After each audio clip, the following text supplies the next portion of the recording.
Элах Мулла Дибиров родился в селении Псидах. Его предки были из Нашхоя, откуда переселились в Чечен-Аул. Отец Элах Муллы Дибир перебрался в Псидах и там остался со своей семьей на некоторое время. Оттуда они переехали в Чанти-Юрт. Религиозное образование Элах Мулла получил в Ингиноевском медресе, куда его привел отец, который заметил в сыне особо глубокое пристрастие к исламу.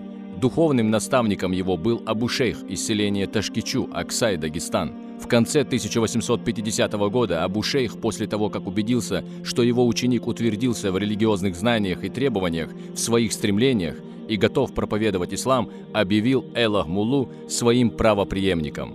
В 1871 году был избран кадием селения Новые Атаги. На этой должности он оставался 13 лет.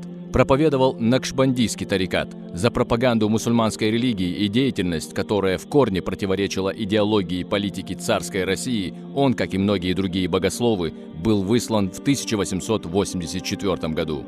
Люди думают, что меня выслала власть, но это неправда. Для меня есть только одна власть – Всевышний Аллах. Только Он один может сотворить и умерщвлять. В Его руках все мы, отвечал Элах Мулла другу по несчастью Мутушу из Кень-Юрта, который находился вместе с ним в тюрьме. Каково же было удивление этого человека, когда Элах Мулла предсказал свою кончину посреди морских вод и попросил своего несчастного попутчика не воспрепятствовать обычаю моряков бросать умерших на корабле в воду. И если у своих спутников татар найдется марля, завернуть тело в саван, как того требует традиция и религия. Тот, конечно, не поверил, но так и случилось. В 1885 году на пароходе Элах Мулла скончался, и его тело, как того и предсказал сам шейх, бросили в Черное море. Уважающие его благостные стремления мюриды построили в его честь зиярт в селении Чанти-Юрт.